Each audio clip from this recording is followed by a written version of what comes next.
Study with me. तो कैसे हो दोस्तों?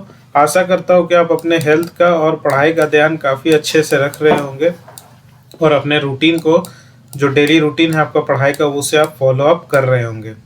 वीडियो थोड़ा सा लेट आया है ज़रूर, लेकिन इसका एक कारण है कि मेरा नेट जो है वो अचानक ख़राब हो गया था। वो कुछ टेक्निकल इशू था, वो सारे इश्यूज अब रिसॉल्व हो चुके हैं और उसके बाद आज थोड़ा सा वीडियो लेट आ सकता है। ठीक है, तो इसके लिए मैं आपसे माफ़ी चाहूँगा। तो जैसा कि आप लोग जान रहे हैं कि हमारा पॉलिटी का सीरीज़ कल से शुरू हुआ है और पॉलिटी में हमने लेक्चर 1 जो है वो मैंने ऑलरेडी कवर कर दिया है, जहाँ पर आपने रेगुलेटिंग एक्ट और पिट्स इंडिया एक्ट को देखा। हमने कितने शानदार तरीके से उसे कवर किया है एकदम डिटेल में। अगर वो लेक्चर आपने नहीं देखा है तो उसे भी आप जाकर देख सकते हैं और उसे भी आप कवर कर सकते हैं, क्योंकि हमारा पॉलिटी का जो सीरीज़ है, भले क्लास थोड़ी सी लेट हो, लेकिन ये डेली बेसिस पर, मैं फिर से बता दूं जिनको नहीं पता है, वो डेली बेसिस पर मेरी पॉलिटी की सीरीज़ आएगी और यहाँ तक कि संडे को भी हमारी क्लासेस होंगी। तो इस तरीके से हम डेली लेक्चर बाय लेक्चर हम अपने कोर्स को कंप्लीट करेंगे पॉलिटी का सीरीज़ को जल्द से जल्द, ताकि जो है हम एक अपने बेहतरीन तरीके से तैयारी कर सकें और हमें रिवीजन का भी एक अच्छा समय मिल सके एग्ज़ाम से पहले। तो आज का जो हमारा लेक्चर 2 है, इस बहुत ही बेहतरीन आज का क्लास होने वाला है। काफ़ी डिटेल में कवर करूँगा। आज मैं तीनों चार्टर एक्ट जो है वो कवर करने वाला हूँ, यानी चार्टर एक्ट 1813, चार्टर एक्ट 1833 और चार्टर एक्ट 1853, यानी तीनों ही चार्टर एक्ट में एक एक करके आज आपको कवर करूँगा और काफ़ी डिटेल में एकदम एग्जाम ओरिएंटेड आपको इम्पोर्टेंट जो होगा उसमें पॉइंट्स, उसे मैं कवर करने की कोशिश करूँगा, ताकि एग्जाम में आपको अगर इस तीनों चार्टर से कोई भी क्वेश्चन आए तो आप उसे ईजिली हैंडल कर सके। ठीक है, तो आइए बिना किसी देरी के आज के सेशन को हम लोग शुरू करते हैं। ठीक है, तो important of charter act of 1813। Charter act क्या है, सबसे पहले मैं चार्टर एक्ट बता दूं।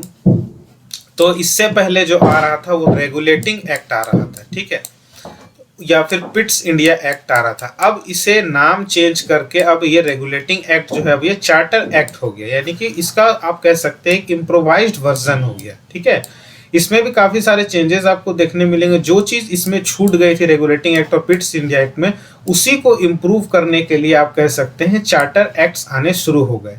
ठीक है, तो सबसे पहला जो चार्टर एक्ट आया था वो आया था 1813 में आया था और इस एक्ट के जरिए ब्रिटिश जो है वो कंपील्ड हो जाता है और स्पेंड करने लगता है 1 लाख रुपए एनुअली, यानी हर साल 1 लाख रुपए वो इन्वेस्ट करता है, ताकि जो है इंडिया के अंदर जो लर्निंग के लिए यानी एजुकेशन में डेवलपमेंट हो सके, उसके लिए अब ब्रिटिश जो है वो स्पेंड करेगा 1 लाख रुपए। ये डिसाइड किया गया इस एक्ट के द्वारा और पहली बार फर्स्ट टाइम जो है इंडियन एजुकेशन को इम्प्रूव करने के लिए, ठीक है, ये पहली बार इस एक्ट में ऐसा कुछ हुआ और ऐसी चीज़ों को ग्रांट किया गया इंडियन एजुकेशन को इम्प्रूव करने के लिए, जो आज से पहले बिफोर इस एक्ट के ऐसा कोई भी प्रोविज़न जो है वो ग्रांट नहीं किया गया था। ठीक है, ये बहुत इंपॉर्टेंट है।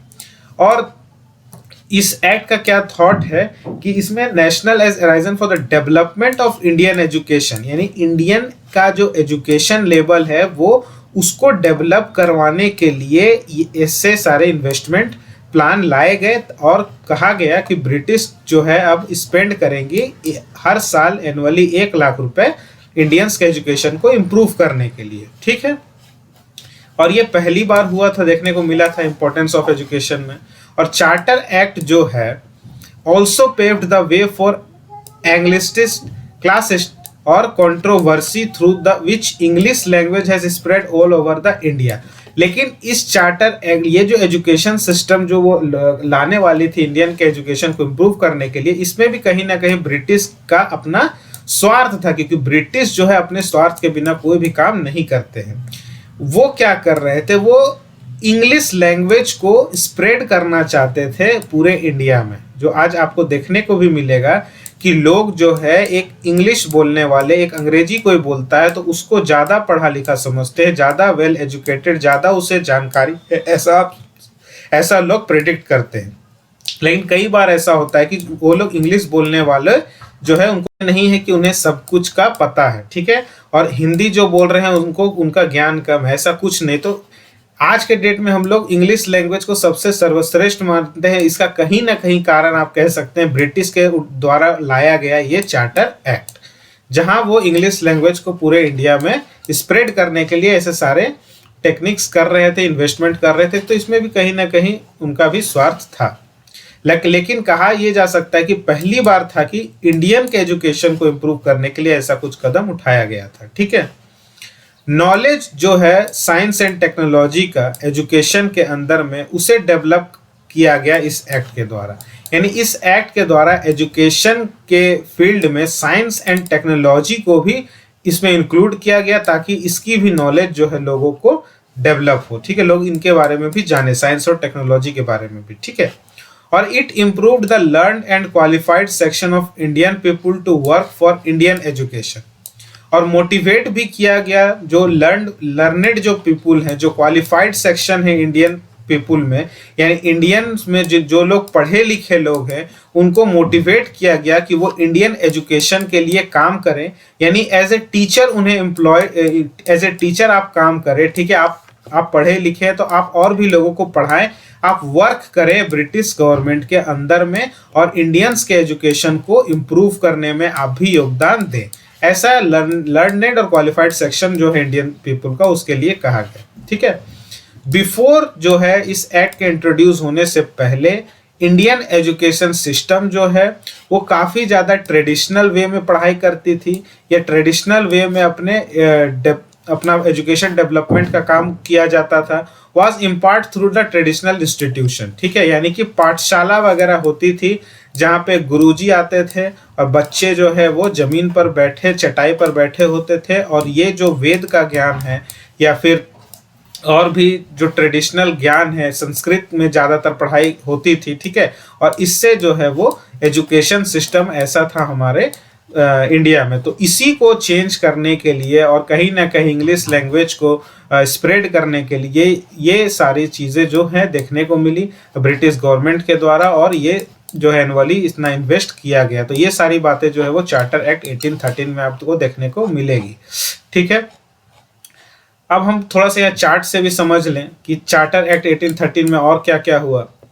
तो अब जो है अब जो क्या है कि it ended the monopoly of east India company. अब जो है कि पहले क्या थी, एक ही कंपनी थी, ईस्ट इंडिया कंपनी, ठीक है, उसकी मोनोपोली को खत्म कर दी दो एक्सपेंशंस करके।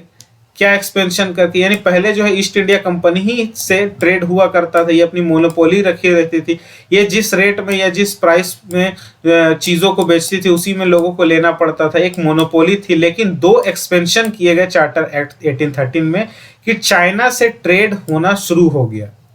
चाइना जो है, चाइना, ठीक है, ये इंडिया है मान लीजिए, तो इसके ऊपर में यहाँ कहीं चाइना है, तो चाइना के साथ ट्रेड होना शुरू हो गया इंडिया का, ठीक है। और चाय के साथ ट्रेड इन टी, यानी कि चाय का व्यापार भी शुरू हो गया। तो इससे क्या हो गया कि जो मोनोपोली थी ईस्ट इंडिया कंपनी की वो खत्म हो गई, ठीक है।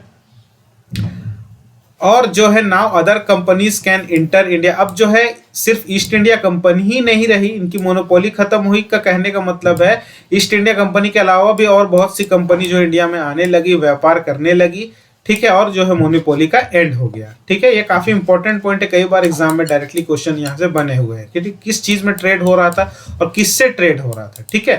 तो और क्या है कि और क्रिश्चियन मिशनरीज को इंडिया में अलाउ कर दिया गया, ठीक है। यानी क्रिश्चियन मिशनरी का काम ये था कि वो अपने धर्म का प्रचार प्रसार करने वो इंडिया में आए, इंडिया के छोटे से छोटे गांव में वो स्प्रेड हो गए, ठीक है, और अपने धर्म के बारे में बताने लगे कि ये धर्म आप अपनाएंगे तो आपको ऐसे ऐसे बेनिफिट होगा, ठीक है। तो क्रिश्चियन मिशनरीज को अलाउ करने से ये हुआ कि क्रिश्चियनिटी जो है इंडिया के अंदर इंटर हो गई इस एक्ट के द्वारा, ठीक है। और साथ ही साथ देखने को मिला कि लोकल गवर्नमेंट को एम्पावर किया गया कि वो लोगों से, ठीक है, लोगों से टैक्स वसूल सके as a jurisdiction of supreme court, ठीक है। सुप्रीम कोर्ट के दायरे में रहकर जो है वो लोगों से टैक्स वसूल करे, ऐसे लोकल गवर्नमेंट को भी पावर दिया गया। और क्या किया गया कि 20 साल के लिए ठीक है, ये अधिकार दे दिया गया कि आपको पोजीशन दे दिया गया ब्रिटिश गवर्नमेंट को कि वो इस टेरिटरी से रिवेन्यू जो है वो कलेक्ट कर सकते हैं। ठीक है, 20 साल का उसे लाइसेंस मिल गया। ठीक है, साथ ही साथ जो है 1 लाख रुपए डिसाइड हुआ कि इंडियन के एजुकेशन को डेवलप करने के लिए उन्हें इन्वेस्ट किया जाएगा 1 लाख रुपए एनुअली, और साथ ही साथ साइंस के फील्ड में भी, साइंस एंड टेक के फील्ड में भी डेवलपमेंट किया जाएगा, और लेकिन इंग्लिश लैंग्वेज को इंक्लूड किया जाएगा और उसे स्प्रेड किया जाएगा पूरे इंडिया में। ठीक है, जो कि ऑलरेडी हो चुका है। ठीक है, तो ये 1813 के चार्टर में आपको देखने को मिलेगा। ठीक है, साथ ही साथ 10.5% डिविडेंड ऑफ शेयर जो है होल्डर कंपनी के पास रहेंगे, ये भी एक एक्स्ट्रा पॉइंट आप कह सकते हैं। ठीक है, तो काफी ज्यादा इंपॉर्टेंट ये वाला पॉइंट हो जाता है यहाँ पे। ठीक है, ये वाला पॉइंट हो जाता है, और ये मोनोपोली जो एंड हो गई, ये वाला पॉइंट बहुत इंपॉर्टेंट हो जाता है, जिससे डायरेक्टली आपको क्वेश्चन बन सकते हैं। तो 1813 के चार्टर से अब कोई भी क्वेश्चन आए तो मुझे नहीं लगता है कि कोई भी क्वेश्चन छूटना चाहिए आपको, और सभी क्वेश्चन को करने के लिए अब आप हर तरह से कंफर्टेबल है। ठीक है, एकदम डिटेल में मैंने कवर कर दिया है। अब हम लोग अगले चार्टर एक्ट की ओर बढ़ेंगे, जो कि है चार्टर एक्ट ऑफ 1833। ठीक है, पहले हम लोग ये थ्योरी पढ़ेंगे, फिर हम लोग ये चार्ट में आएंगे। ठीक है, 1833 का चार्टर एक्ट में क्या किया गया कि देखिए, चार्टर एक्ट फिर 1833 में क्यों लाया गया 20 साल के बाद। 20 साल का तो यहाँ पे पहले राइट दे दिया गया था कि 20 साल आपको राइट है कि आप इस टेरिटरी से रिवेन्यू वगैरह कलेक्ट करेंगे, आपको पोजीशन होगा, यानी आप इसके मतलब तरह से स्वामी होंगे, आप हेड होंगे, आप जो लेकिन आपको 20 साल का लाइसेंस मिलेगा। तो 20 साल के बाद फिर से चार्टर आया, क्योंकि 20 साल का टाइम पीरियड खत्म हो चुका था। 1833 में फिर से नया चार्टर आया, फिर से कुछ चेंजेस आपको यहाँ पे देखने को मिल सकते हैं। ठीक है, तो क्या हुआ, पहली बार जो है फाइनल स्टेप्स जो है सेंट्रलाइजेशन के लिए ये बढ़ाया गया ब्रिटिश इंडिया के द्वारा। ठीक है, सेंट्रलाइज यानी अब एक सेंटर होगा, यानी एक हेड होगा, जो कि हेड ऑफ द ऑर्गेनाइजेशन होगा या हेड होगा इंडिया में, जो कि सभी मैटर्स में एक फाइनल फैसला जो होगा इस सेंटर के द्वारा लिया जाएगा। ठीक है, तो फाइनल स्टेप आपको लिया गया सेंट्रलाइजेशन के लिए ब्रिटिश इंडिया में, वो क्या था कि गवर्नर जनरल ऑफ बंगाल, ठीक है, जो गवर्नर जनरल ऑफ बंगाल है उसे अब गवर्नर जनरल ऑफ इंडिया बना दिया गया। ठीक है, ये बहुत इंपॉर्टेंट पॉइंट है। ठीक है, गवर्नर जनरल ऑफ बंगाल को गवर्नर जनरल ऑफ इंडिया बना दिया गया। ठीक है, और पहले गवर्नर जनरल ऑफ इंडिया कौन बने, तो लॉर्ड विलियम बेंटिक बने पहले governor general of India, not Bengal, ये ध्यान देना, बंगाल से अब इंडिया हो गया। ठीक है, तो फाइनल स्टेप सेंट्रलाइजेशन का यही हुआ देखने को मिला। साथ ही साथ गवर्नर जनरल ऑफ इंडिया को पावर दे दी गई, सिविल पावर भी और मिलिट्री पावर भी, यानी सिविल पावर जो भी होगा और मिलिट्री पावर जो भी होगा, इसमें फाइनल फैसला जो होगा वो गवर्नर जनरल ऑफ इंडिया के द्वारा लिया जाएगा।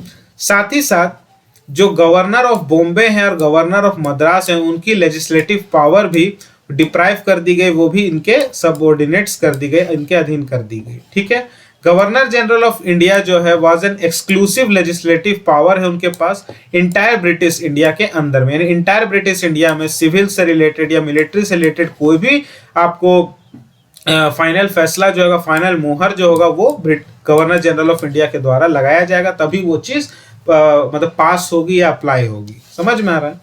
साथ ही साथ ठीक है, regulation while laws made during under this act was called as acts, यानी जो भी रेगुलेशन वगैरह लिया जाएगा, लॉज वगैरह बनाया जाएगा, इनके फैसले के बाद ही वो फाइनल एक्ट बनेगा। ठीक है, इनके साइन के बाद ही, ठीक है, फाइनल फैसला उन्हीं का होगा। और अब ईस्ट इंडिया कंपनी जो है उसे एज ए कमर्शियल बॉडी इसे एंड हो कर दिया गया। ठीक है, वो कमर्शियल बॉडी अब नहीं रही, अब ये प्योरली जो है ईस्ट इंडिया कंपनी अब एडमिनिस्ट्रेटिव बॉडी बन गई। ठीक है, ये भी चार्टर एक्ट 1833 के द्वारा किया गया।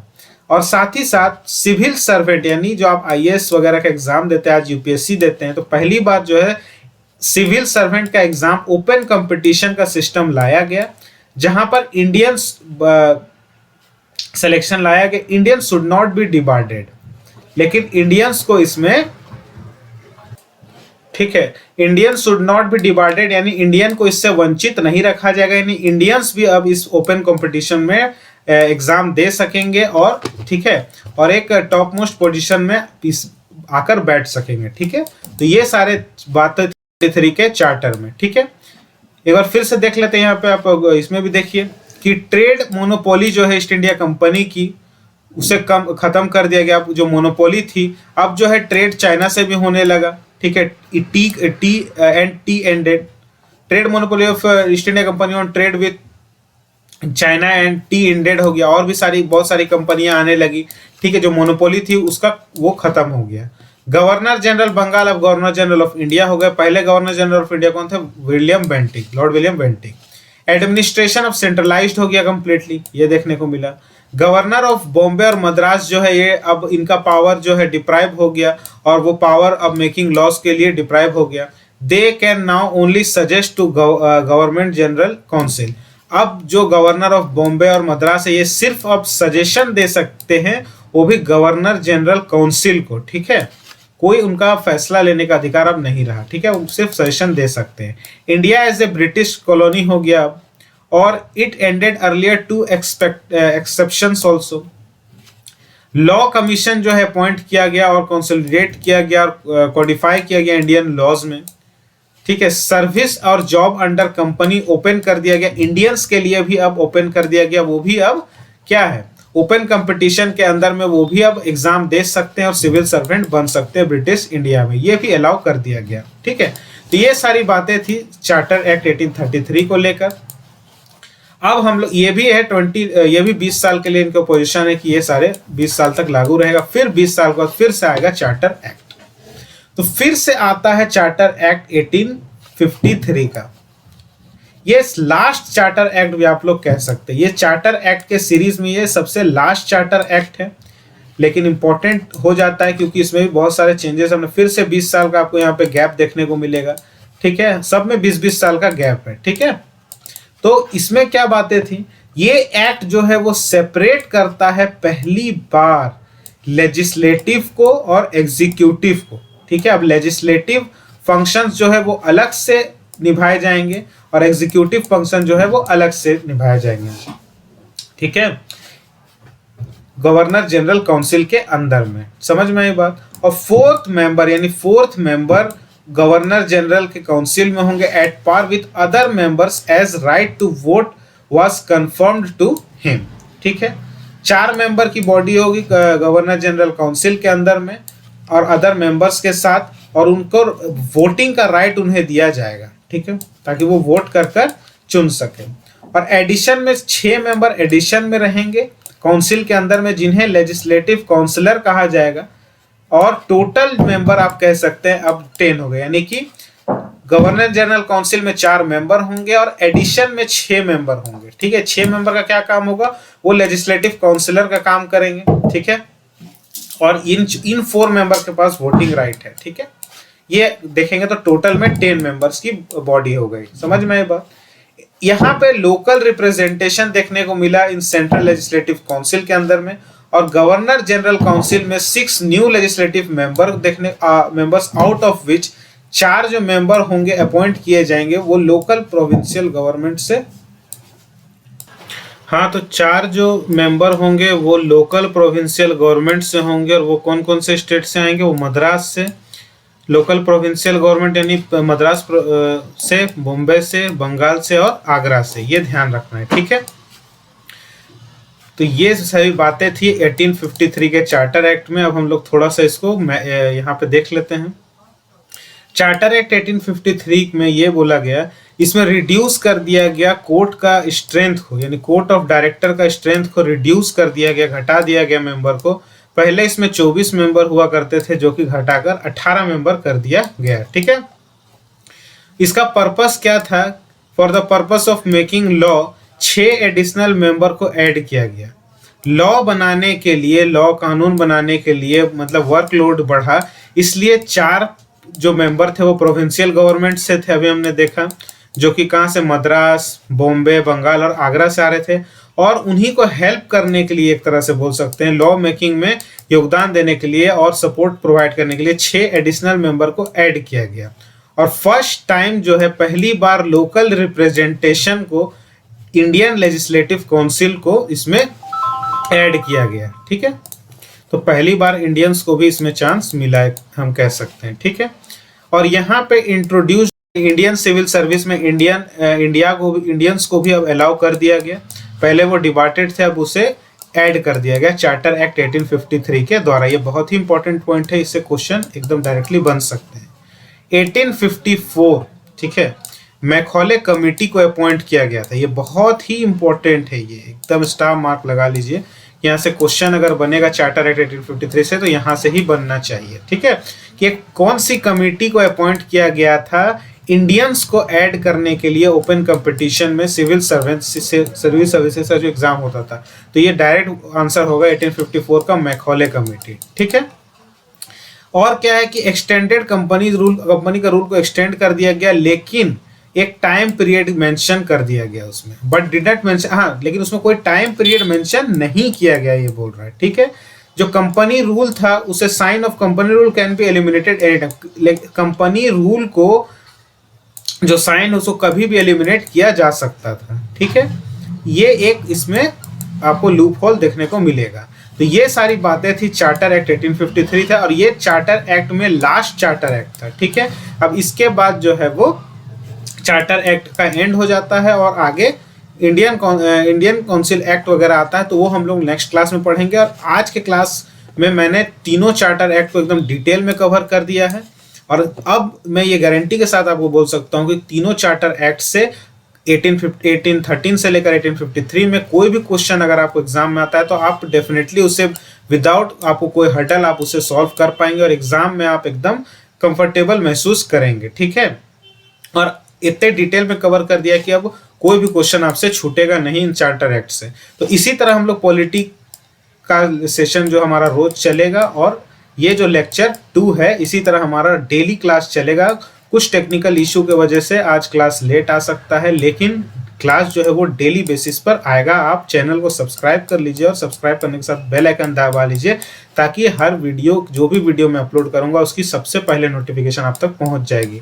और कम्युनिटी टैब में मैं कुछ अपडेट्स वगैरह आता है तो वहाँ पे मैं ऐड कर दूंगा। ठीक है, तो इसी तरह बने रहिए और अपने पढ़ाई को एकदम बूस्ट अप दीजिए। पॉलिटिक के लिए आपको सोचने की जरूरत नहीं है और कल से ही हमारा करंट अफेयर्स का भी सेशन शुरू ऑलरेडी हो चुका है, पहला क्लास हो चुका है, उसे भी आप जाइए फॉलो कीजिए और सपोर्ट कीजिए और ज़्यादा से ज़्यादा लोगों को शेयर कीजिए ताकि हर लोगों को इसका बेनिफिट मिल सके। तो मिलता हूँ आपसे नेक्स्ट लेक्चर में पॉलिटी के एक और नए सेशन के साथ, तब तक के लिए जय हिंद।